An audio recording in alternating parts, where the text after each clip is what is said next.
Mais cette culpabilité-là, je l'ai beaucoup ressentie.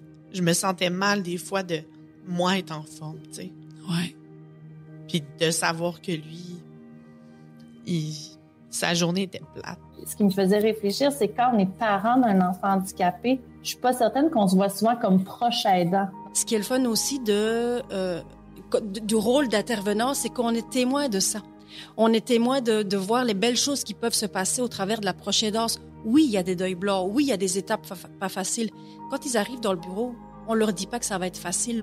Bonjour, ici Marina Orsini et bienvenue à cette deuxième saison 2 de ce balado des proches aidants, des histoires qui résonnent. Un balado sur la proche aidance qui est produit par et grâce à l'organisme L'Appui pour les proches aidants. Un organisme, en tout cas ceux qui étaient là la première année, vous le savez déjà, un organisme qui vise à améliorer en fait la qualité de vie des personnes proches aidantes du Québec et à faire connaître aussi toute la diversité des services auxquels vous avez droit, auxquels vous avez accès. Il y en a bien des services. Je dis toujours que être ou devenir un proche aidant, c'est vraiment c'est une bombe qui tombe dans notre vie. C'est une réalité qui nous touche tous, qui va nous toucher tôt ou tard dans notre vie, que ce soit dans notre propre vie, dans notre famille, chez nos amis, nos voisins, nos collègues de travail.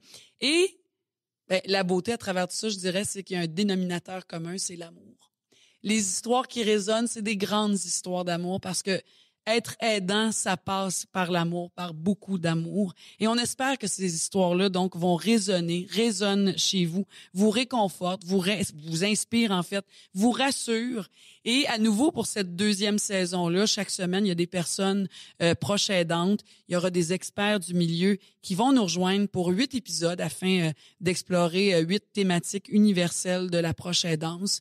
Vraiment, au programme, vous le savez, une foule d'émotions, des témoignages de vie, mais aussi des conseils et des ressources. Cette semaine, on va parler de la recherche d'aide. C'est vraiment la clé parce que de l'aide, il y en a. Puis parce que ceux qui aident méritent d'être aidés. Ça, c'est assez majeur et important. Et donc, pour discuter de tout ça, nous avons le plaisir aujourd'hui de recevoir une comédienne que j'adore, qui joue ma fille, en fait, dans la série Une autre histoire, Debbie Lynch-White, qui a été proche aidante plus qu'une fois dans sa vie à un très jeune âge. On aura aussi Sophie Van Youvanuise, qui est psychoéducatrice et maman. C'est la maman qui est plus là aujourd'hui. Maman de Joséphine, qui est née avec des besoins assez particuliers. Également aussi Christelle Cornelis, qui est intervenante psychosociale à la MRC de Mascouche. Je peux vous dire que je suis très heureuse de vous retrouver pour cette deuxième saison, puis je vous souhaite la bienvenue au balado des proches aidants.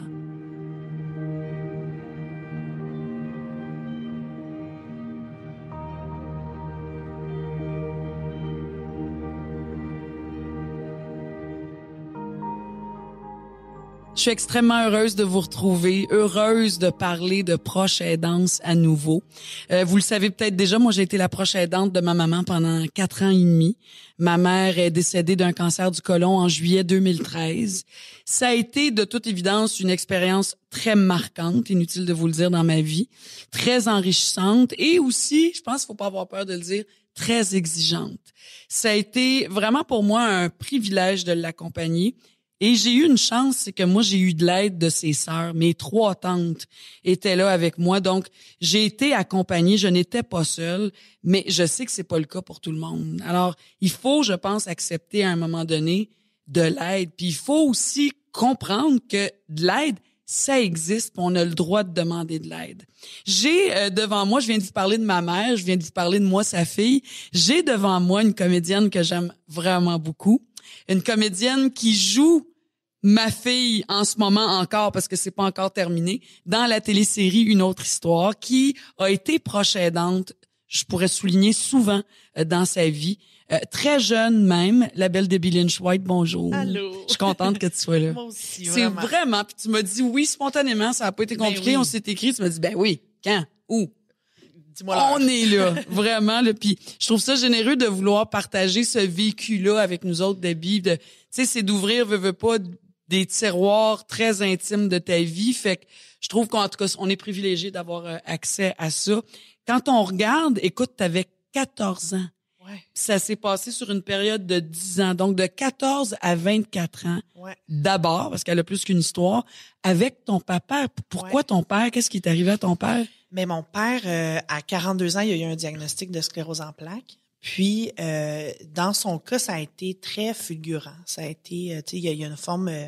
Ils disent plus t'es jeune, plus c'est virulent, hein? Oui, aussi. Ouais. Puis donc, tu sais, en 2 ans, il était en fauteuil roulant, aux couches. J'avais de la misère à comprendre. Tu sais, ça affecte la locution. Déjà. Donc, ça a été très rapide. Puis tu sais, c'est ça, c'était une drôle d'adolescence, puis de début de vie d'adulte, tu sais, parce que... Mais toi, tu vivais avec ton papa? Non, mes parents étaient divorcés. Oui. Ils étaient divorcés depuis que j'avais 11 ans. Puis je suis enfant unique. Fait qu'il y avait... C'était que moi, tu sais, j'étais toute seule là-dedans. Genre, vraiment. Mais son père m'a aidé quand même. Mon grand-père s'en occupait. Était présent. Prenait le relais. Tu sais, Mais ouais, j'ai été bien toute seule là-dedans, mais en même temps, c'est ça qui est drôle. Tu sais, des fois, on dirait que quand tu vieillis, tu repenses à ça, puis j'ai l'impression que c'était une autre vie. Mais toi, tu dis que ça a pas scrappé mon adolescence, là? Non, j'ai eu du fun quand même. Ouais, mais toi, t'es une bonne nature aussi, là, au départ, tu sais. Oui. Mais quand même, 14 ans. Mais c'était, tu sais, je veux dire, je partais de l'école, puis j'allais faire son épicerie, j'allais régler ses comptes à la banque, je m'occupais de la pharmacie, tu sais, tout ça. Les rendez-vous à l'hôpital, c'est moi qui l'accompagnais toujours. Tu sais, j'étais toute seule pour tout faire. Mais, tu sais, quand t'as les 2 pieds dedans... Ouais, c'est ta vie, c'est ça, c'est notre vie. On s'organise, hein? On s'organise, on s'habitue à tout, puis ça devient... C'était ça, tu sais, ça devenait naturel, puis en fait, c'est si j'y allais pas, il mangeait pas. Tu comprends? C'était ça, l'équation. Pour moi, c'était d'une évidence qu'il fallait que je sois Ben oui, si t'étais pas là, ton père... L'aimais, puis ben oui. je veux dire, c'était mon père, là. Mais... Donc, ton rôle, si on disait, là, ton rôle au quotidien de proche aidante, c'est d'abord, t'es sa fille, mais donc, toi, tu partais à l'école, en finissant l'école, t'arrêtais à la pharmacie, puis parce que tu savais que vous aviez besoin de telle affaire. C'est ça, parce que moi, j'habitais pas avec lui, j'habitais chez ma mère, mais il y avait la garde partagée. Ouais. Donc, puis tu sais, après ça, je suis partie en appart à 19 ans, puis tout ça.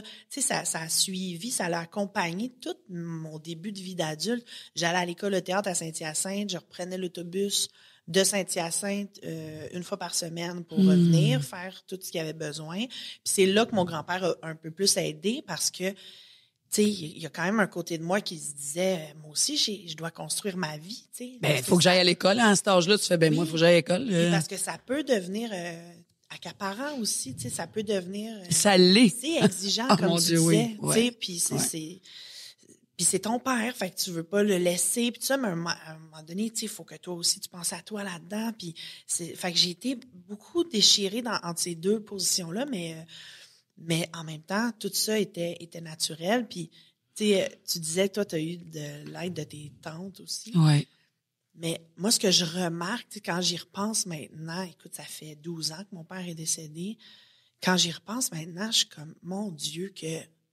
J'ai l'impression qu'il y en avait moins, en tout cas. C'est ça, parce que tu dis qu'il n'y avait pas beaucoup d'aide, il n'y avait pas beaucoup de ressources de ce que tu savais, en tout cas. Mais de ce que je savais, puis tu sais, il faut se rapporter aussi, il n'y avait pas Internet.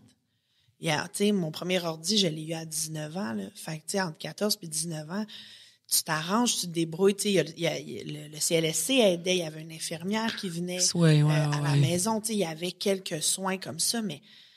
elle venait le laver, puis tout ça, mais tu sais, c'était complexe. Puis c'est aussi que, sans doute qu'il y en avait des ressources que je connaissais pas, mais à cet âge-là... Mais ton entourage, je veux dire, tu sais, t'allais à l'école, tes profs, ils étaient-tu au courant? L'école était-tu au courant? Non. Non, c'est ça, j'en parlais pas vraiment. Tu sais, quand ça arrivait, tu sais, mes amis proches étaient au courant, mais on dirait que c'est quelque chose que je parlais pas, puis justement, je sais qu'il y a dans tout ça le fait que moi, je pense que j'ai pas été apte à aller chercher de l'aide à ce moment-là. Ben, t'étais petite aussi. J'étais jeune, tu sais, je savais, c'était flou pour moi tout ça, tu sais, j'étais très dans le concret de faire. Okay, on se pose pas de questions, oui, c'est ça. C'est tout. Je vais aller à l'épicerie, tu sais, puis j'ai toujours eu beaucoup d'énergie, puis tu sais, ça m'épuisait pas tant que ça. C'était ta responsabilité, t'étais responsable, oui, fait que ça allait de soi. Tu deviens comme le parent de ton parent. Ouais, mais ton parent, justement, ton père. Comment il vivait ça avec toi, ton père? Qu'est-ce qu'il te disait? Était-tu mal? Était-tu pas heureux de ça? Ça a été tough, là. C'était dur. Tu sais, lui, je pense qu'il a jamais vraiment accepté ce qui est arrivé. Puis, tu sais, parce que tu deviens prisonnier de ton corps, mais tu perds pas ta tête, tu sais. Fait qu'il y avait quelque chose, je trouve, de tellement tragique dans ce qu'il vivait. Puis, tu sais, je le voyais qu'il était reconnaissant, tout ça, mais tu sais, c'était pas un homme non plus qui parlait beaucoup de ses émotions ou qui, tu sais, mais oui, je pense qu'il trouvait ça dur, tu sais. Puis tu disais c'était un peu comme en montagne russe aussi par moment là, hein, Oui, pour toi et pour lui, pour vous, toi de le voir comme ça, lui de te regarder à 14 ans, 15 ans de... Oui, complètement. Puis c'est drôle parce qu'on n'en a jamais parlé. Tu sais, j'ai jamais eu cette conversation-là avec lui à un moment donné de faire, hey, toi, comment tu trouves ça, là? Tu sais, c'était ça la vie. Ouais. C'était ça la vie. Fait qu'on se posait pas de questions. C'est maintenant, à 35 ans, que tu regardes ça. J'aurais plein de questions à poser puis que j'ai un recul. Mais ouais, c'était difficile, mais c'est ça. C'était la réalité. Puis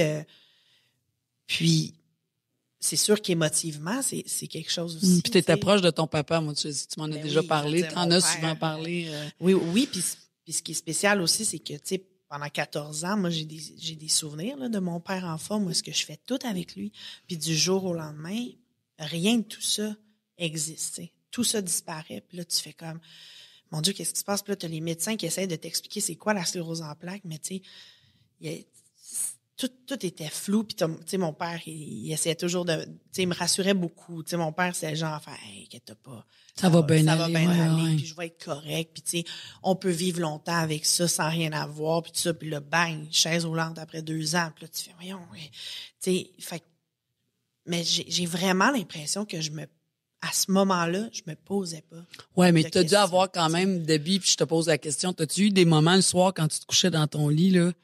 Tu sais, t'as-tu eu des moments où tu te sentais perdu, que t'avais eu de la peine immense, ton père, il voyait-tu que t'avais de la peine, tu te permettais-tu de pleurer devant lui, de pleurer avec lui, il se permettait-tu ça? Ben, lui, il y avait... Mon père pleurait pas souvent dans la vie, mais dans la période où il a été malade, oui, tu sais, puis on écoutait beaucoup de musique ensemble, on écoutait des vinyles ensemble, puis tout ça, puis je sais qu'il y avait une chanson en particulier, dès que ça commençait, il casse en deux, puis j'avais jamais vu mon père pleurer comme ça, puis je sais que c'était teinté de tout ce qu'il vivait, mais oui, tu sais, je veux dire, moi, j'ai à chaque fois que je fermais la porte de chez eux, je pleurais dans le corridor, tu sais. Genre. Ça a-tu affecté, genre, tes notes à l'école? Veux pas, là, t'étais-tu un peu éparpillé dans ta tête, dans ton cœur? Pas à ce niveau-là. Ça n'a pas affecté. Je pense que j'ai, comme tu dis, j'ai une bonne nature. J'avais beaucoup d'amis autour de moi. Je pense que j'ai une force que je sais pas où je vais puiser des fois, mais elle était là. Puis, mais oui, c'est sûr que c'était dur. C'est sûr, tu sais. Ou tu sais, des fois, j'arrivais, puis il était couché par terre. Puis ça faisait 2 heures qu'il était là. Parce qu'il était pas capable de se relever, puis il s'était cogné. Puis, tu sais, c'est tout ça, tu sais. Puis, tu sais, on parlait des montagnes russes. Ça te fait apprécier, là, les petites affaires, là. Puis, tu sais, s'il y a quelque chose que j'ai appris de ça, puis qui m'a forgé à travers ça, vu que j'étais jeune, c'est d'apprécier les petites victoires, tu sais, les petits bonheurs, de juste se dire, juste se lever en ce moment puis aller aux toilettes, là, ça peut être un projet d'une demi-heure, 45 minutes, tu sais. Toutes les choses qu'on prend pour acquis dans la vie, là, puis auxquelles on réfléchit pas, ça peut devenir des gros enjeux. Puis c'est ça qui m'émeut encore, puis tu sais, il y avait des bons moments, il y avait des victoires, il y avait des moments où tu fais OK, tu sais, il y avait un plateau, là, la maladie avançait pas, puis tu sais, ça allait bien. Ou il y a des journées où il se sentait un peu plus en forme. Mais ça allait jamais en s'améliorant parce que c'est une maladie qui c'est dégénératif. Oui. Fait que c'est sûr que ça s'en va pas. T'as une bonne journée, mais demain, tu peux descendre 3 marches, là. Mais exact. Ouais, fait que c'était ça. C'était des up and down tout le temps. Puis je sais qu'à un moment donné, mon père a abdiqué. Je sais tu te souviens de ça? Ouais, je sais que vers la fin, il a arrêté les médicaments. Je sais qu'il a baissé les bras à un moment donné, puis je le comprenais, là. Il y a vraiment un côté de moi j'aurais pas lutté contre ça avec lui. Lui, il vivait dans son corps. Fait que, tu sais, oui, psychologiquement, moi, je repense toujours à ma mère, tu sais. Ouais. Psychologiquement, c'est tellement dur. Moi, je dis toujours, ma mère, aujourd'hui, elle est plus là, puis je peux me permettre de dire ça. Moi, je pense que ma mère, elle a été un peu comme en dépression pendant 4 ans et demi. Un peu comme un chevreuil qui est ébloui par des phares d'auto la nuit, là, puis qui reste figé. Là, moi, je pense que ma mère est restée figée pendant 4 ans et demi. Mais tu vois, je sais que j'ai ressenti beaucoup de culpabilité. Pourquoi? À travers ça. Même petite, là, entre 14 et 24. Parce que on dirait que souvent, ça m'arrivait, c'est drôle, ça vient de me repopper, j'avais pas réfléchi à ça depuis longtemps, mais souvent, je me rappelle que je vivais, tu sais, j'étais dans un party, mettons, où je vivais quelque chose de super le fun. Puis tout de suite, souvent, là, il y avait une minute où j'y pensais, puis je me disais, oh mon Dieu, lui, il est assis dans son fauteuil, dans son salon, puis c'est l'ennui total, tu sais. Fait que ça aussi, ça brisait tes moments de plaisir où tu te permettais de décrocher, c'est normal. Là. C'est toujours là dans ta tête, c'est toujours ça t'accompagne tout le temps, tu sais. Puis ouais, mon Dieu, je viens comme émotive. mais je te comprends tellement. C'est ton histoire, c'est ton père, c'est ta vie, c'est. Mais cette culpabilité-là, je l'ai beaucoup ressentie. Je me sentais mal des fois de moi être en forme, tu sais. Ouais. Puis de savoir que lui, sa journée était plate. Puis que sa vie... Que, quand il a abdiqué, j'étais 100% d'accord. Ben oui. Puis tu dis, tu sais, il y a eu des beaux moments, puis il y a eu des mauvais moments. Ouais. Moi aussi, tu sais, je pense avec ma mère, là, je dis, il y a des moments où on s'est chicané, là, tu sais, parce qu'elle, genre, elle prenait pas ses médicaments ou elle voulait pas manger. Puis il y a d'autres moments où on a eu des moments de complicité. Moi, ma mère, elle allait en traitement là, de chimio pendant 4 ans, là. Ouais. Écoute, on était là à 7h30 le matin, puis on sortait de là quasiment à 18h le soir. Là, c'était long parce qu'elle avait des réactions allergiques, puis c'était très, très, très long. Là. Mais on a eu des moments où on a ri, on a eu des moments de complicité extraordinaires. Puis moi, je me dis d'avoir eu accès, j'étais plus vieille que toi, là, mais puis peut-être tu t'en rendais pas compte, mais ça nous donne accès à quelque chose d'unique aussi dans notre vie. Hein? Complètement, mais tu vois, ça, je l'ai vraiment plus ressenti, sans doute parce que j'étais plus vieille avec mon grand-père. Ben oui, puis on va en parler parce que mais j'ai pas fini de te poser des questions parce que veux pas, tu sais, les membres de ta famille, ne serait-ce que ta mère, tu sais, ta mère, elle faisait-tu comme ça, pas de bon sens? T'avais-tu des tantes, des cousins, des voisins qui trouvaient que ta situation, ça avait aucun sens? Ben, pas tant, on dirait. Tu sais, ma mère était très distanciée de tout ça. Je pense qu'elle voulait plus être en contact tant que ça avec mon père puis tout ça. Puis je sais pas à quel point elle avait les outils pour me supporter là-dedans. Mais c'est qu'on n'est pas une grosse famille. Tu sais, du côté de mon père, c'était mes grands-parents, mon père puis moi. Ouais. Puis tu disais que ton grand-père était présent. Oui, fait que tu sais, mais il y avait pas de ma tante, il y avait pas de cousin, il y avait pas de cousine. Tu sais, quand il est décédé, je vidais son appartement toute seule. Tu sais, j'ai tout vécu ces affaires-là toute seule. Puis je t'avoue que ces moments-là, je me rappelle clairement me dire dans ma tête, hey, là, j'aimerais ça avoir un frère ou une sœur, on dirait, ou tu sais, j'aimerais ça qu'on soit comme une gang là, en train de s'aider puis tout ça. Il y a des bouts où j'ai trouvé ça très dur d'être toute seule là-dedans. Ouais.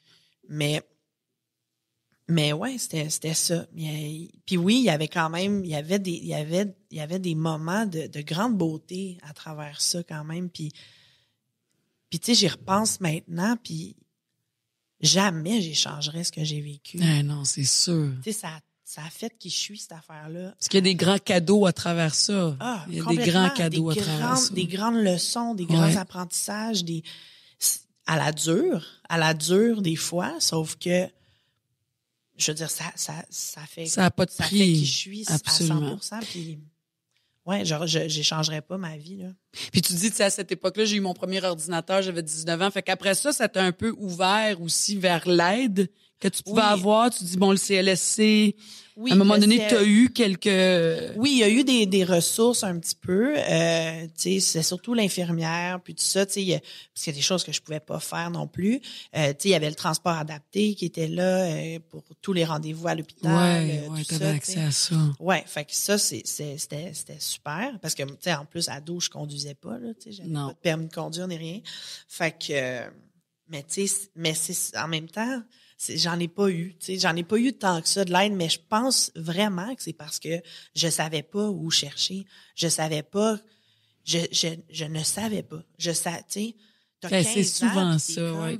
je sais pas ce qui existe. Je sais pas. Puis on dirait que le fait que mon père acceptait mal sa maladie, Ça compliquait l'affaire ça un faisait peu. que on dirait que je gardais ça en silence pour lui. Tu sais, j'osais pas aller demander de l'aide non plus parce que je savais que lui, il voulait pas se montrer comme ça puis qu'il avait honte. Fait que ça aurait été encore plus douloureux pour lui d'avoir Oui. du monde qui vienne chez vous. Puis Ouais, c'était c'est compliqué, ça. en fait. Ouais, tu sais, fait que on l'a vraiment vécu ça comme ensemble, en petite bulle puis en petite équipe. Mais tu sais, je veux dire, je le descendais du 3e étage. Il n'y avait pas d'ascenseur, là. Tu sais, Puis ton père, c'était une bonne pièce d'homme, Mon là. père, c'était un 6 pieds, J'ai vu des photos de lui, costaud, oui. tu sais, je le descendais sur mon dos, là, tu sais, puis je remonte la chaise, descends la chaise. Tu sais, T'étais c'est forte. toutes ces choses-là comme auxquelles on pense pas nécessairement, mais que hey, la journée du rendez-vous à l'hôpital, t'es brûlé, là. Puis c'est avec le recul que tu fais comme ça avait aucun sens. Je sais. Ça avait pas de bon Tu sais, sens que j'ai fait j'étais ça. en secondaire 4, là, puis je le descendais sur mes épaules, puis j'étais comme, c'est absurde, puis j'aurais aimé ça, être capable d'aller chercher plus d'aide, oui, puis c'est sûr. je pense qu'aujourd'hui, il y en existe encore plus Ben, aussi. tu as mentionné ton grand-père, parce que je le Oui. disais tantôt, tu sais, plus qu'une fois. Donc, entre l'âge de 30 et 34 ans, tu as été la proche Ouais. aidante de ton grand-père, donc du Le père de ton mon père. ouais. Imagine. Oui, les Monsieur White, je les ai gérés. C'est ça, les Monsieur White. Je les ai gérés. Puis ça a été comment? Ça a été plus court. Ça a été sur une période de 4 ans. Ton grand-père avait quel âge? Il est décédé avec 81. Puis lui, c'est quoi? Il vivait chez lui ou il était dans une résidence, mais c'est toi qui l'aidais? Il y avait pas personne d'autre pour le... Ben, j'ai tout vécu ça avec lui. Il était chez lui. Puis là, évidemment, à un moment donné, il vient un moment où il peut plus rester seul. Donc, Mais c'était quoi sa maladie? C'est la vieillesse surtout? C'était la vieillesse surtout. Les mais lui, limitations. c'était les poumons. Tout lâchait. On va ça. le dire de même. Ouais. Il y avait des problèmes de poumons, problèmes de cœur, mais c'était pas une maladie en particulier, mais la vieillesse et tout ça. Puis il était en forme, tu sais, il était vraiment, il était quand même Il était capable tout là, de marcher. Il avait toute sa tête, Ouais. il était capable de marcher, tout ça, mais tu sais, c'est au niveau des organes que ça allait moins bien. Puis donc, tu sais, je l'ai déménagé dans un premier centre pour personnes âgées, mais là, ça faisait plus ou moins l'affaire. Avec des soins après ça? Oui, il y avait des soins, il y avait, tu sais, mais ouais, tu sais, il y avait le coiffeur, toutes ces choses-là. Fait que oui, ça a été plus léger avec mon grand-père. Après ça, il a été dans un autre centre, mais il est arrivé un incident. La première nuit qu'il était là, il a manqué le lit en s'assoyant, puis il est tombé. Fait que là, le matin, tu sais, le lendemain matin, j'arrive avec des muffins, genre, comment ça s'est passé sa première nuit, je m'en vais le voir, il crie là au bord de la porte, je paniquais. Puis finalement, il a été à l'hôpital, il a été en physio après pendant plusieurs mois, fait que là, je l'ai accompagné là-dedans dans un autre centre. Puis finalement, à un moment donné, il est rentré dans un CHSLD, puis ça a pas pris de temps, là. Mais là, t'avais de l'expérience, t'étais un Oui. peu mieux équipé, puis là, t'étais rendu une adulte aussi, là, veux pas... Ouais, puis tu vois, les moments de grande joie dont tu parlais, là, les fous rires, tous ces moments-là, je les ai vraiment eus avec mon grand-père. Je les ai vraiment plus eus. Puis je pense que ça joue beaucoup sur le fait, dans leur histoire à eux, que mon grand-père était complètement en paix avec la mort, avec la maladie. Ça Mais il le était beaucoup stressait plus pas. vieux, hein, Il c'est était sûr. plus Ton vieux. père était tellement Ben, jeune. exact, c'est sûr, tu sais. Fait que je pense que la façon que mon père le vivait a beaucoup teinté comment moi je l'ai vécu, puis comment on dirait que les moments de joie étaient plus difficiles. Mais mon grand-père, tu sais, c'est ça, on était tous les deux plus vieux. C'est une autre histoire, c'est Ouais, complètement c'est autre une autre chose, histoire. tu sais. C'est complètement autre chose. Puis oui, tu sais, on a eu beaucoup de fun aussi à travers ça. Puis c'est fou comment d'être sa proche aidante, ça m'a rapproché de lui, là. Puis je pense que ce qui me rapprochait beaucoup aussi de lui, c'est que on dirait que j'avais un besoin de connaître, tu sais, de tout connaître de notre histoire. J'y posais plein de questions. On avait des grandes conversations.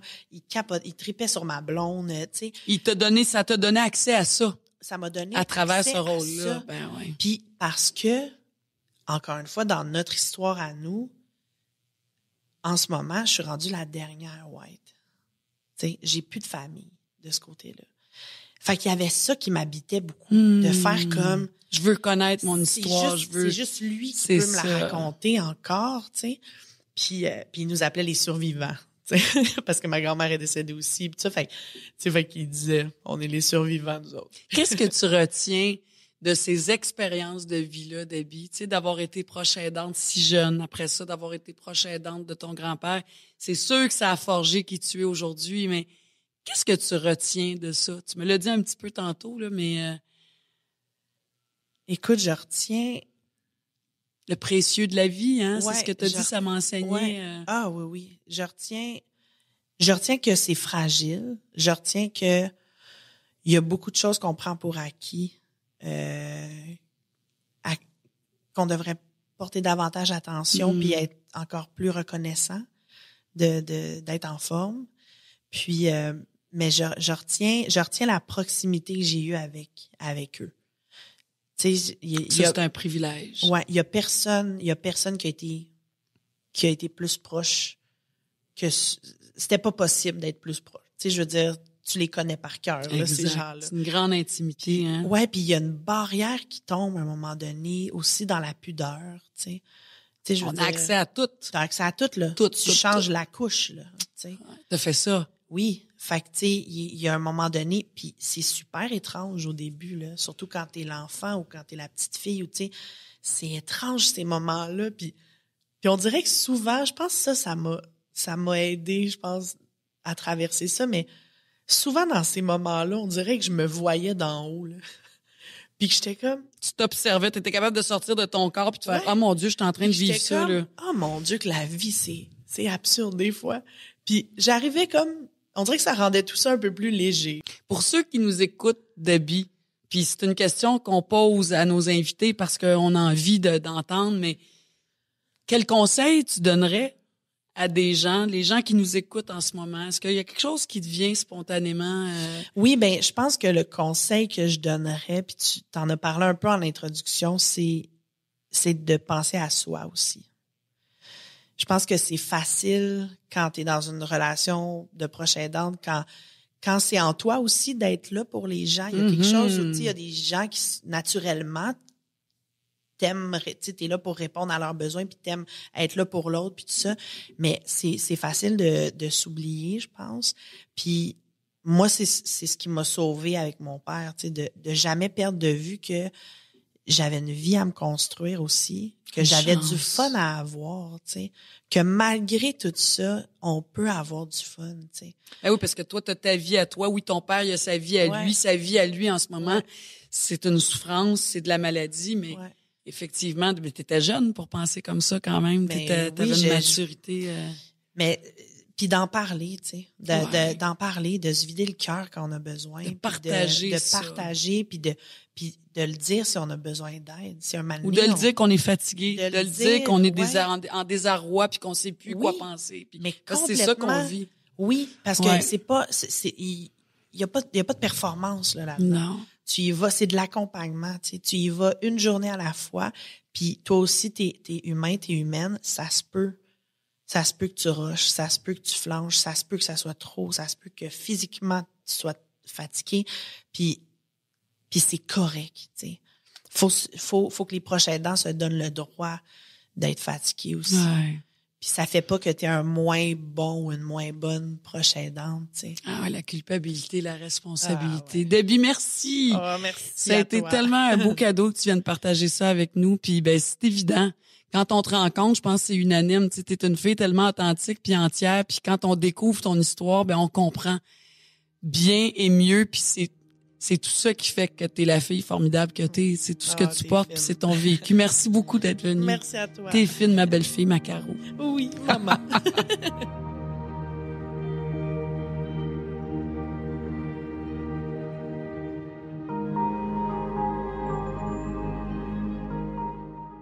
Notre prochaine invitée a une maîtrise en psychoéducation. Elle œuvre dans le réseau de la santé depuis maintenant 6 ans et elle se spécialise auprès des enfants avec des retards globaux de développement.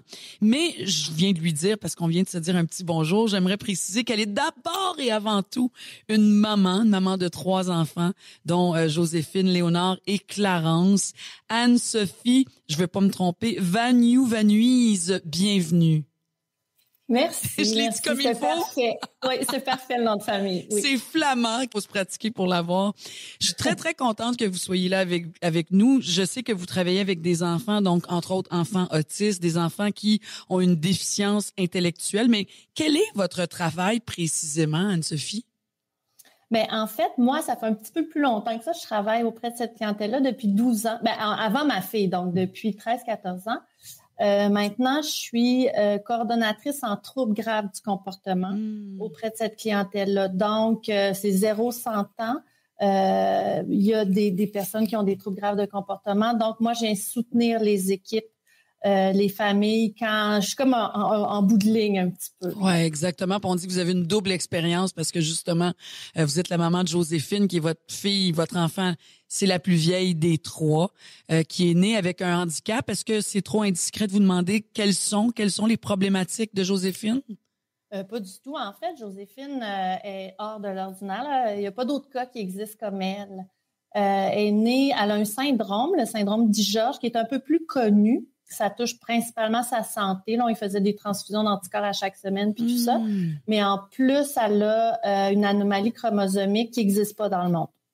Donc, quand elle est née, ils nous ont dit, on peut pas rien vous dire à part qu'elle va avoir une déficience intellectuelle, entre légère et profonde. Donc, vous avez frappé le gros lot, puis en plus, je dis, c'est pas connu, elle est pas mal seule dans tout ça. Ouais. Pour un parent, c'est sûr que mon Dieu, que ça doit être comme un désespoir au départ. Vous dites qu'à la base, même comme spécialiste, vous trouviez pas d'ouvrage qui pouvait vous informer, vous aider, vous éclairer, en fait, hein? Oui, en fait, tu sais, moi, je me rappelle, tu sais, on était encore aux soins intensifs, puis je m'assoyais avec le centre de réadaptation, là. Joséphine avait 2 mois, tu sais, je leur disais, je veux des services. Fait que, oui, je m'y connaissais, mais au niveau des livres, c'était beaucoup des livres difficiles, plus noirs. Puis ça, on sait que ça va être difficile. Donc, je cherchais beaucoup des aspects positifs. Quand j'ai su pour Joséphine, quelques semaines après mon accouchement, c'est pas tant oui, j'ai le handicap, mais moi, ce qui m'est venu en tête, c'est que je serai plus jamais heureuse. Puis là, j'obsédais là-dessus. Je disais, mais comment on vit une vie sans bonheur? Fait que c'est ça qu'il me fallait, un livre pour me dire, mais oui, ça va être difficile. Tu sais, on n'est pas dans un pays de licorne, mais il y en a tout plein de bonheur, là. Et ce livre-là, donc, vous avez décidé d'en écrire un, faute d'en trouver un qui était moins sombre, avec un certain réalisme, mais lumineux, éclairant, qui s'intitule « Tout au bout de la nuit, il y a des étoiles ». Et on va le mettre évidemment sur le lien de l'appui.org. Tous les détails vont être là. Je m'adresse à la maman, Anne-Sophie, quand vous avez appris, parce que je peux juste imaginer, on est parents, on a porté cet enfant-là pendant 9 mois, on l'accouche, on lui donne la naissance. Il vient au monde, il naît, on apprend que notre enfant a des problèmes déjà au départ, puis après, on nous fait justement la nomenclature de ces problèmes-là, puis on vous laisse un peu dans le néant. Ça a été quoi votre réaction de maman, spontanément, là? Vous dites, je pensais que je serais plus jamais heureuse de ma vie. Avez-vous fondu en larmes? Ça a été quoi votre réaction? Non, moi, j'ai pas fondu en larmes. Je suis devenue j'étais en colère. Le moment où ils me l'ont appris, là, il devait être 12 autour de nous. Puis moi, j'étais là, non, mais vous le savez, son niveau de déficience qu'elle va avoir, vous me le dites pas. Fait que, je sais pas, je pense que je cherchais à avoir une emprise un peu, tu sais, un contrôle sur la situation. J'étais en colère, puis je suis pas certaine que j'ai tant une réaction de maman longtemps. Je me suis rapidement mise dans mon rôle de psychoéducatrice.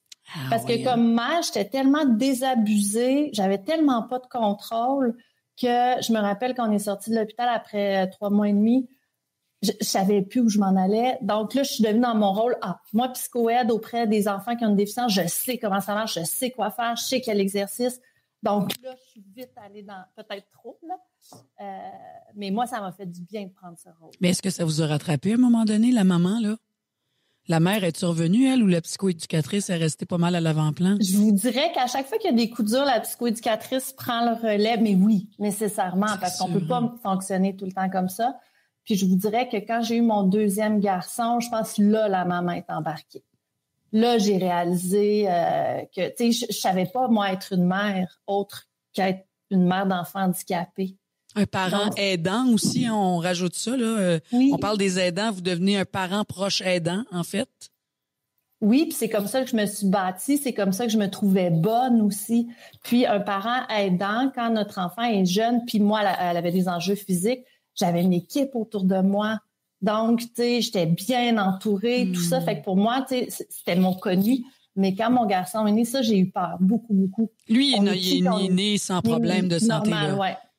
Puis j'étais beaucoup, tu sais, on est qui si on n'est pas un proche aidant? C'est quoi ma valeur? Ça a été... Moi, j'ai trouvé ça difficile. Qu'est-ce qu'on retrouve dans ce livre-là que vous avez écrit tout au bout de la nuit, il y a des étoiles, Anne-Sophie? Qu'est-ce qu'on retrouve? Vous racontez votre histoire de maman? C'est la psychoéducatrice qui est en avant ou c'est les deux? Non, là, ça, c'est plus la maman. En fait, je l'ai faite quand j'étais co-directrice de la Maison des Petites Lucioles. La Maison des Petites Lucioles, c'est le centre de répit à Québec où ma fille va. OK. Et j'ai eu l'occasion, tu sais, de le faire quand j'ai été co-directrice à un petit moment. Puis tous les fonds vont à la Maison des Petites Lucioles. De la vente de votre livre, ouais. Oui, complètement. Puis, c'est des parents qui fréquentent cette maison-là qui ont témoigné leur histoire. C'est 10 familles, hein? C'est ça que j'ai lu là, sur l'info là, du livre.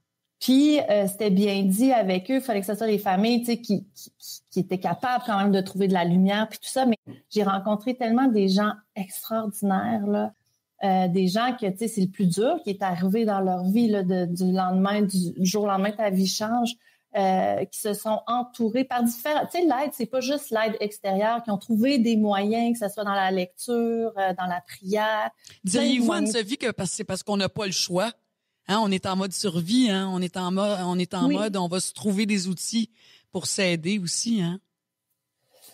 Je pense que oui, mais tu sais, être proche aidant, ça dure longtemps. Donc, à un moment donné, pas qu'on a le choix, mais tu sais, je pense qu'il y a aussi une volonté. Je sais pas, j'arrive difficilement à le dire, mais tu sais, c'est un choix qu'il faut renouveler à chaque jour. Ouais. Puis vous dites aussi que, j'imagine, à travers ces gens-là, ces familles-là que vous avez rencontrées, vous avez découvert, et surtout à travers votre propre expérience bien intime avec votre fille, qu'il y avait de l'espoir. Ça vient d'où? Parce qu'au départ, vous trouviez qu'il n'y avait pas d'ouvrage qui pouvait vous aider. Oui, vous aviez les soins, l'équipe qui pouvait vous aider à vous accompagner techniquement. Mais qu'est-ce qui fait que pour un parent, on voit de l'espoir? C'est quoi qui nourrit ça? Je pense beaucoup les intervenants qui nous entourent, parce que, tu sais, les gens qui travaillent là-dedans, ils aiment ces personnes-là, donc ils nous renvoient un regard positif aussi. Mais je pense aussi quand on a un enfant handicapé, en tout cas dans mon cas, c'est la vision de la vie qui change complètement. Puis tu sais, c'est notre enfant beaucoup qui nous donne l'espoir. Tu sais, moi quand je vois ma fille se batailler pour faire ses premiers pas, moi elle a été gavée pendant 7 ans pour apprendre à manger, je me dis oh mon Dieu, tu sais, c'est des miracles, là, c'est ça. Oui, ben oui, complètement. Fait que tu sais, la vie prend une toute autre couleur. Je trouve ça touchant, Anne-Sophie, quand vous dites ma fille, elle m'a grandée. Ouais. Ça veut dire quoi? Ben moi souvent j'ai dit si j'avais pu, je l'aurais eu plus tôt dans ma vie, Joséphine. Parce que tu sais, moi je suis une personne de nature anxieuse qui s'en fait avec tout et rien. Puis moi avant, tu sais, je me disais la vie c'est quoi puis tout ça. Puis quand j'ai eu Joséphine, je me rappelle un soir à Sainte-Justine, je pleurais puis j'étais couchée puis je me suis dit là t'as 2 choix, soit que tu fonces ou soit que tu restes comme ça puis tu sais ça marche pas. Puis c'est ce jour-là où ma vie a pris un autre tournant, puis j'ai réalisé comme c'est beau la valeur d'une vie, tu sais, de tous ces petits détails-là. Puis tu sais, c'est sûr que nos enfants nous obligent à sortir de nous aussi. Mais ma fille, elle m'a montré que j'étais tellement plus forte que je pensais. Jamais j'aurais pu penser ça. Puis maintenant, ça, c'est un cadeau que j'ai en moi, tu sais. Quoi qu'il arrive, je pense que j'ai travaillé sur moi aussi, là, mais... Bien sûr. Ça, c'est en moi, puis c'est tellement précieux. Puis votre fille vous a obligé à grandir, hein? Clairement. C'est sûr. Puis vous dites aussi que malgré les épreuves, vous aimez votre vie. Il y a des bons côtés à être un proche aidant. Puis là, on le disait, un parent proche aidant, que c'est pas tout noir. Il y a de la couleur. Ouais. Ça veut dire quoi? Mais encore? Ben, tu sais, être proche aidant, c'est d'être là pour l'autre. Puis, tu sais, je réfléchissais aussi à mon livre, tout ça, d'aider les gens. On s'aide aussi soi-même.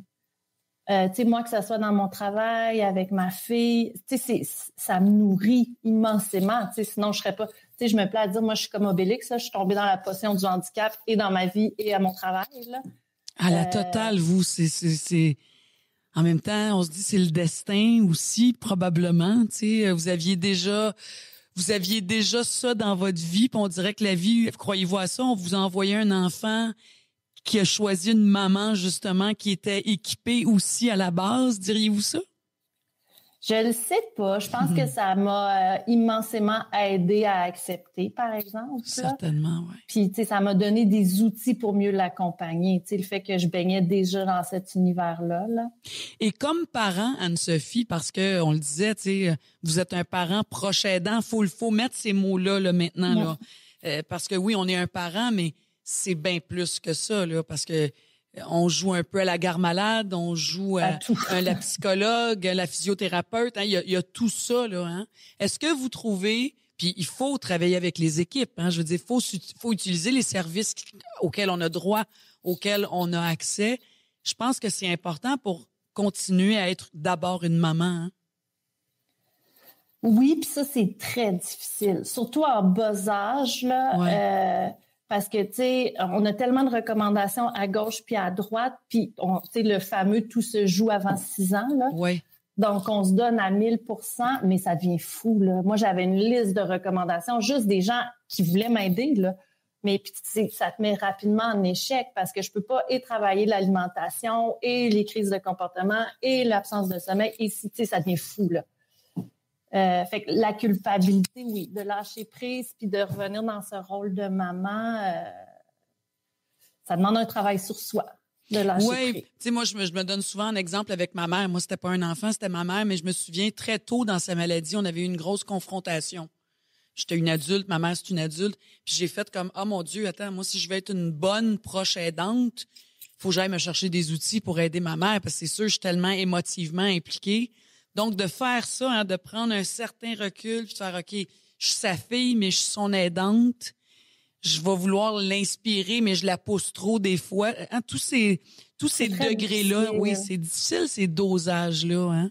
Oui. Puis moi, tu sais, moi, je suis chanceuse, j'ai une équipe d'intervenants autour de notre famille qui sont là depuis longtemps. Puis, tu sais, c'est souvent son éducatrice spécialisée à Joséphine qui me dit, oh, tu penses pas que comment toi tu vas, tu sais, parce que c'est facile de demander de l'aide pour son enfant, pour moi, mais aller pour moi-même dire, OK, je suis rendue où là-dedans, ça, c'est plus confrontant parce qu'on va être des superwomen, puis...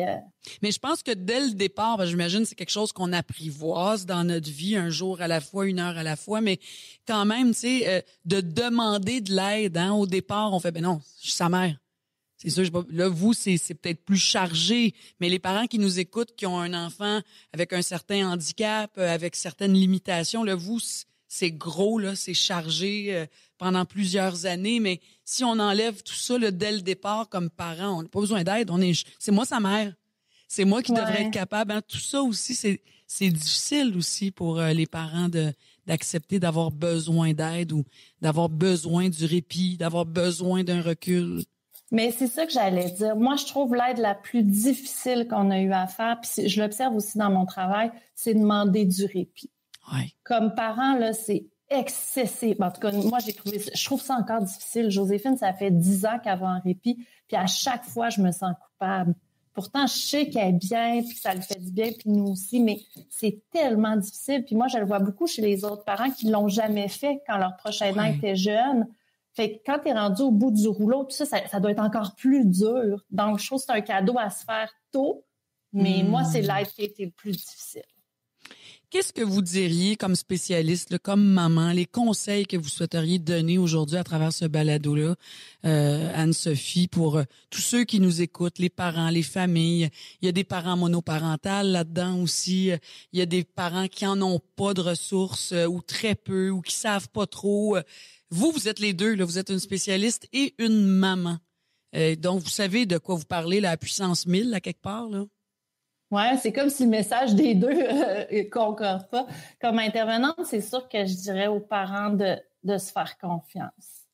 De se faire tellement confiance, là, parce que c'est eux qui connaissent plus leur enfant. Puis, tu sais, s'ils sentent que c'est pas la bonne voie à prendre, d'oser, tu sais, le dire. Puis, surtout ça. Ça serait mon conseil d'intervenant. Trouvez-vous? De maman. Oui, de maman. Ben, de maman, je dirais de dormir. Donc, tu sais, parce que quand on dort pas, c'est tellement tout est pire. C'est ça. Que ça va un peu avec ce que je disais, tu sais, d'accepter rapidement de prendre du répit. Pour être en forme, justement, pour au long bien cours. Accompagner, hein, puis d'avoir une présence qui est positive dans leur vie aussi. Ouais. Hein. Ouais. Est-ce que vous diriez que les familles sont trop peu au courant de l'aide qui est disponible, Anne-Sophie? Oui. Moi, ça, je le vois dans mon travail, là, mais tu sais, je côtoie d'autres proches aidants, des mamans super informées qui vont aller, qui vont batailler pour avoir les services. Puis oui, les gens, je sais pas pourquoi c'est dur d'avoir l'info. Tu sais, moi, j'avais beaucoup d'infos, puis je le vois sur mes services que j'ai, puis l'accompagnement que j'ai sur Joséphine, comparativement à d'autres parents qui seraient pas dans le système, qui sont moins au fait. Exact. Fait que diriez-vous également que le réseau de la santé a tout de même un rôle important à jouer, que dès le départ, faut équiper les parents, faut les entourer, faut appeler ici, appeler là, vous habitez dans quelle région? Un peu, moi, je remets toujours ça au rôle du service de l'appui, hein, des proches aidants. C'est comme la centrale de toutes les informations partout au Québec, des services qui existent. Donc, le milieu de la santé a un rôle important à jouer dans ça au niveau des familles, hein, et pour les familles. Oui, puis tu sais, le global, tu sais, même aller dans les hôpitaux, il faudrait que rapidement, tu sais, qu'ils sachent, mais en même temps, tu sais, ça va avec la mouvance de personnel, tout ça, fait que j'imagine que c'est un savoir qui se perd, là, mais... puis des fois, c'est long à avoir un diagnostic aussi, hein. Avant là d'arriver, elle a ça, ça pourrait vouloir dire ça, mais en même temps, elle a pas ça. Puis ça peut prendre des semaines, voire des mois et des fois des années avant d'avoir des diagnostics officiels, si on veut aussi, hein, pour tout les à parents. Fait. Là. Puis tu sais, ça aussi, tu sais, c'est à deux voies parce que tu sais, nous, elle avait des enjeux physiques, fait que rapidement, on a eu beaucoup de services.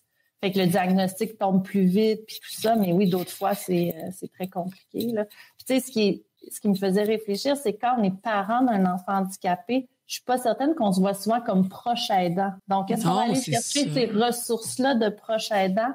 Je suis pas certaine. Exact. Parce qu'on est juste des parents. Oui, c'est ça. Mais c'est ça aussi qu'il faut développer, j'imagine. Oui. Comme parents en général dans la vie, qu'on a le droit d'aller chercher, il faut aller chercher de l'aide des fois, qu'on peut pas tout assumer. On n'est pas équipé, hein, on n'est pas des psychologues, on n'est pas des ergothérapeutes, on n'est pas des physiothérapeutes. En tout cas, certains oui, mais on peut pas porter tous ces chapeaux-là et exceller dans tout ça tout le temps. Hein? Tout à fait. Tout à fait. Ouais. Mais merci beaucoup, Anne-Sophie. Je vous dis bonne route avec votre Joséphine, votre belle Joséphine et vos enfants. Merci d'avoir participé au balado aujourd'hui. Puis c'est évident qu'on va mettre le détail de votre livre. Je veux répéter le titre. Donc, tout au bout de la nuit, il y a des étoiles. Et donc, on va mettre ça sur l'appui.org pour que les gens aient accès aux détails de ce livre-là. Merci infiniment. Un gros merci à vous. Merci, à la prochaine. Au revoir.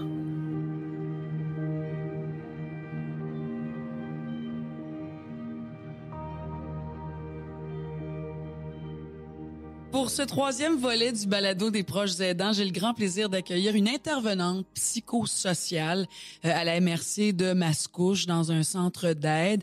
Elle a, paraît-il, une grande expérience reliée au domaine de la proche aidance, soit avec la Société d'Alzheimer et également en gériatrie. Et ça me fait plaisir de l'accueillir. Christelle Cornelis, bonjour. Bonjour. Comment allez-vous? Ça va bien. Oui, vous travaillez avec le réseau des proches aidants Les Moulins. Oui, tout à fait. Donc, dans le coin de la MRC de Mascouche. Votre travail consiste en quoi? précisément? Donc, dans le fond, en étant intervenante, on reçoit à tous les jours des appels de proches aidants en détresse, soit ils nous ont été référés par le réseau de santé, ou par la Société Alzheimer ou d'autres partenaires. Mm-hmm. Et donc, dans le fond, on les accompagne dans leur étape de proche aidance parce que quand ils arrivent chez nous, ils sont en détresse, donc on les a au téléphone. Le premier contact, en général, c'est par téléphone. On leur fixe un rendez-vous. On les rencontre, puis on les épaule dans leur étape de proche aidant. Donc, vraiment, où ils sont rendus au moment où ils nous appellent. Puis, on leur propose des services jusqu'à temps que la proche aidance se termine. Ouais. On a autant des proches aidants qui restent encore à venir chez nous, même si leur personne à tête est décédée. Ah ben oui, parce que ça continue l'après de tout ça. Oui. Et je trouve ça important et super intéressant, Christelle, parce que vous dites, pour un proche aidant, là, c'est important d'abord et avant tout de comprendre la maladie. Oui, c'est l'étape 1, là. Mm-hmm. Oui, il y a le choc. Hein, on reçoit un diagnostic. Ça nous tombe dessus, oui, comme une tonne de briques, j'imagine. Mais après ça, pour être efficace, pour être un bon proche aidant, pour s'aider soi-même aussi, faut comprendre la maladie. Tout à fait. Puis, c'est aussi, quand ils arrivent, ils veulent tout savoir. Ils veulent savoir qu'on leur donne, dans le fond, la recette. Qu'est-ce qui va se passer? Donc, on leur explique. C'est sûr qu'au réseau des aidants, c'est pas notre spécialité pour la maladie. Donc, on les réfère, quand c'est un trouble neurocognitif, on les réfère aux sociétés Alzheimer ou dans d'autres organismes si la problématique est autre. Mais effectivement, on est là pour pas leur donner la recette magique parce que chaque parcours, il y en a pas. Ouais. Chaque proche aidant est différent. Donc, si j'ai 2 proches aidants qui vivent sensiblement la même réalité, ce sera quand même différent. Donc, on est là pour les accompagner individuellement dans la réalité qu'ils vivent. Puis, veut pas que j'imagine quand on reçoit un diagnostic, on se sent un peu démuni, puis peut-être un peu laissé à soi aussi face au réseau. Hein, on reçoit un diagnostic, puis ben on s'en retourne chez nous, mais là, il faut mettre en marche un système, hein, on a besoin de se mettre en marche avec de l'aide, c'est ça. Tout à fait. Puis quand il y a un diagnostic, en fait, peu importe le type de diagnostic que les personnes reçoivent, les proches aidants sont souvent aux prises avec un sentiment de culpabilité. Ils arrivent. Pourquoi est-ce que c'est mon conjoint? Pourquoi est-ce que ça m'arrive à moi? Qu'est-ce qui va se passer? Puis bien souvent, oui, au réseau, on est des proches aidants d'aînés, donc on a beaucoup d'aidants d'aînés. Mais il faut pas oublier qu'il y a des aidants aussi qui sont plus jeunes. Donc, ça peut être des enfants, qui s'occupent de leurs parents. On en a eu, nous, dans notre saison 1 ici, avec notre balado. Puis, ça touche donc le soutien pour comprendre cette maladie-là. Tu sais, oui, en général, voici les étapes, mais en même temps, chaque expérience est différente, chaque expérience est unique. C'est ça. Mais on a besoin de se sentir entendu, compris et accompagné à travers ça. Oui, tout à fait. Puis, peu importe que ça soit du Parkinson ou de la maladie d'Alzheimer, parce que c'est sûr, dans les troubles neurocognitifs, maladie d'Alzheimer est souvent à des plus communs, mais peu importe le type de proche aidance, on a vu il y a pas longtemps passer dans les médias une maman avec son enfant. Le parcours du proche aidant reste sensiblement le même. Ouais. Exact. Et moi, je me prends souvent en exemple parce que je suis passée à travers donc le réseau de santé pendant 4 ans et demi avec ma mère jusqu'à son décès. C'est important d'être proactif. Moi, je me suis rendu compte, c'est sûr qu'il y a une façon là de s'imposer dans les soins, dans les suivis, tout ça, mais on a une place à prendre. Puis moi, je me suis rendu compte à travers ces années-là que le système, le réseau de la santé, les médecins aiment quand on s'implique, aiment quand on pose des questions. On s'équipe et on fait équipe avec eux aussi. Moi, j'ai beaucoup senti ça, que les médecins et les spécialistes appréciaient le fait que j'étais au courant. Puis des fois, même, je les aidais un peu parce qu'ils s'étaient pas rendus compte que elle a déjà eu ses prises de sang, elle a déjà eu tel traitement, on a déjà notre rendez-vous avec telle personne. Ça aide beaucoup aussi à comprendre et à apprivoiser toutes ces étapes-là. Hein? Tout à fait. Puis on est dans une ère où on parle de proches partenaires, ou en santé mentale, ils parlent de patients partenaires. Puis moi, j'ai toujours à mes aidants, quand ils arrivent, c'est vous qui êtes au cœur. C'est vous qui vivez, c'est vous l'expert. Nous, on est là pour vous épauler, pour vous expliquer, mais s'il y a des choix à faire, c'est vous qui connaissez le mieux. On devient expert malgré nous, mais il faut le devenir, hein, parce que c'est nous, on est au front, là, on est en la première ligne avec les membres de notre famille ou la personne concernée. J'aimerais ça qu'on parle de la confusion des rôles. Oui. Christelle, je trouve ça super intéressant, super important aussi. Concilier les rôles, hein? On est conjointe, mais on devient infirmière. On est maman, mais on devient proche aidante. Un parent, on le disait, proche aidant. Ça aussi, c'est une étape, là. Puis il faut savoir gérer ça parce que ça devient confus à un moment donné. Tout à fait. Tout à fait. Moi, dans mon expérience, je l'ai beaucoup vu avec les conjointes. C'est sûr qu'on a beaucoup plus de proches aidantes féminines que de proches aidants masculins, mais je l'ai beaucoup vu. Puis j'ai une expérience, une dame précisément en tête, qui me disait, je sais plus si c'est c'est plus l'homme que j'ai marié, donc je sais plus si c'est mon conjoint. Elle dit, j'ai le rôle de maman, elle avait aussi ses enfants, les petits-enfants, le rôle de maman, de grand-mère, le rôle de conjointe, mais aussi de garde-malade. Je me situe où, moi, là-dedans? Donc, au réseau, on est là aussi pour leur dire que ils ont des besoins, il faut qu'ils se respectent. Puis, mais ça, c'est dur. C'est difficile pour eux parce que ils sont pas dans le rôle de conjointe.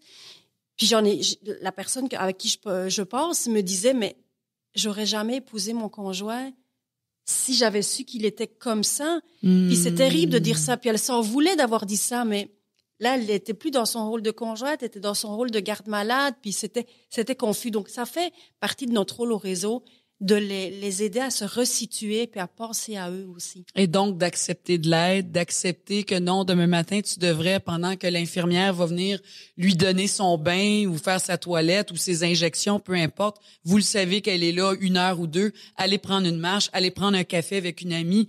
C'est ça qu'il faut se permettre pour ventiler, en fait, hein, parce que c'est tellement exigeant, c'est tellement confrontant, puis c'est limitant, puis il y a plein de deuils à travers ça aussi. Oui, hein? On appelle ça des deuils blancs souvent. Mais il y a beaucoup de deuils aussi à travers ça comme rôle de proche aidant. Tout à fait. Puis avec l'exemple que je donnais tout à l'heure avec la dame que je côtoyais, elle devait faire le deuil de sa vie de couple. Mais on est là aussi pour leur dire, la proche aidante, c'est pas juste des mauvais moments. Il y a aussi des belles histoires. J'avais une dame qui me racontait que sa maman était atteinte d'un trouble neurocognitif, mais sa maman était très froide. Mais avec la maladie, les barrières sont tombées. Puis c'est adouci. Elle a eu la maman qu'elle a toujours rêvée. Donc ça fait partie, j'en ai des frissons quand j'en parle, ça fait partie des belles expériences. Puis ce qui est le fun aussi du rôle d'intervenant, c'est qu'on est témoin de ça. On est témoin de voir les belles choses qui peuvent se passer au travers de la proche aidance. Oui, il y a des deuils blancs. Oui, il y a des étapes pas faciles. Quand ils arrivent dans le bureau, on leur dit pas que ça va être facile. On n'est pas là pour les décourager non plus. Mais on essaye d'être le plus transparent possible pour les aider. À apprivoiser cette nouvelle vie. C'est vraiment apprivoiser. Hein, souvent, on dit ça, elle accepte pas sa maladie. Non, elle l'acceptera jamais. Le chemin, c'est d'apprivoiser cette réalité-là. Tout à fait. Hein, c'est un grand apprivoisement. Vous parliez justement des troubles cognitifs. Vous trouvez qu'il n'y a pas assez de services. Vous dites que plus on diagnostique tôt, plus on peut aider. Ça aussi, c'est important. Oui. L'exemple qui me vient en tête, une femme de 70 ans qui vit avec son mari qui en a peut-être 75. Depuis plusieurs mois, elle sent qu'il y a un changement. Il oublie ceci, il oublie ça. On veut pas le dire à nos enfants, on veut pas le dire à la famille, on le dira pas au médecin, on fera pas en sorte de prendre un rendez-vous chez le médecin pour aller voir ce qui se passe, mais c'est super important. Tout à fait, tout à fait. La première étape, c'est d'en parler à son médecin de famille. Puis le médecin de famille, lui, va investiguer, voir si parce qu'il peut y avoir, oui, il y a des troubles cognitifs, mais c'est pas nécessairement dû à de l'Alzheimer. Non, Ça peut être un problème au niveau d'une prise de sang, d'un débalancement, mais c'est vraiment la première étape. Moi, j'ai beaucoup d'aidantes qui m'appellent. On soupçonne ça chez mon mari. Il a beaucoup de perte de mémoire. Il oublie le poêle allumé, etc. Donc, nous, on va les réorienter. Puis oui, d'autant plus que pour les proches aidants en début de maladie ou les maladies précoces, oui, il n'y a pas beaucoup de services, je trouve. Il y a des services, mais sont organisés pour une personne avec un trouble cognitif 65 ans et plus. Tandis que si on a une personne qui a 45 ans, 55 ans avec un trouble neurocognitif, ça a besoin d'être adresser. Oui, tout parce à fait. que souvent ils ont peur, je veux pas le placer, si je le dis, ils vont le faire partir, il acceptera jamais ça, se faire aider, ben non, c'est moi, il voudra jamais que quelqu'un d'autre l'aide, il voudra jamais que quelqu'un d'autre le lave, il voudra jamais que il a pas le choix parce que vous pesez 82 livres puis lui en pèse peut-être 140 puis vous êtes pas capable de le lever, vous pouvez vous blesser, vous pouvez vous briser une hanche. Tu sais, la liste est longue là des dangers en fait, hein. Donc c'est ce que vous aidez aussi, c'est à décortiquer tout ça puis à faire comprendre et à aider donc dans ce cheminement là. Tout à fait, oui. Ouais. Les ressources évidemment vont devoir s'ajuster, se diversifier. On s'en va vers un système médical. Moi, j'ai parlé avec des médecins qui prônent beaucoup l'approche aidance. Puis de toute façon, je pense que quand on est malade, on a envie d'être chez nous, dans notre maison, dans notre lit, dans nos affaires. Alors, veut pas, les ressources vont devoir se diversifier. Puis on dit aussi que plus la population est vieillissante, plus les besoins vont être grands. Alors, faut vraiment pallier les organismes communautaires, le public, le service de santé. Faut travailler de plus en plus ensemble. En collaboration, oui, on n'a pas le choix. Il y a souvent qu'on recevait des références de médecins ou bien même d'autres organismes qui nous disent telle personne a reçu un diagnostic, est-ce que vous pourriez, avec l'accord de la personne bien sûr, est-ce que vous pourriez les aider? On n'a pas le choix de travailler parce que d'autant plus que une personne proche aidante arrive pas seule. C'est la dualité avec sa personne malade, mais tout le reste de la famille. Ou les enfants, oui, tout le monde. C'est ça, donc il faut qu'on puisse travailler tous les organismes ensemble, le réseau de la santé. Il faut qu'on arrive à tout le monde s'entendre sur un dossier. Main dans la main, main dans la main. On est raccord, hein? Oui, on travaille ensemble, on est raccord. En terminant, qu'est-ce que vous pourriez dire, Christelle? Quel serait votre message que vous aimeriez livrer auprès des gens qui nous écoutent aujourd'hui, à la lumière de ce qu'on a dit, ce qu'on a échangé? De ne pas hésiter à demander de l'aide. On est là, puis on est là sans jugement. Donc vraiment, de ne pas hésiter à demander de l'aide, puis de ne pas se laisser aller. Parce que les personnes ne sont pas seules. Faire partie d'un groupe de soutien, appeler au réseau chez nous, appeler à FA Aidant, appeler dans les sociétés Alzheimer, les gens ne sont pas seuls. Exact. C'est pas nécessaire d'être seul. Non. Puis au contraire, si vous voulez garder votre aidé plus longtemps, vous avez besoin d'aide vous-même, en fait. Oui, hein? tout à fait. Oui, exactement. Puis les services sont là. Merci infiniment, Christelle Cornelius, d'être venue à notre balado aujourd'hui. Merci. Merci.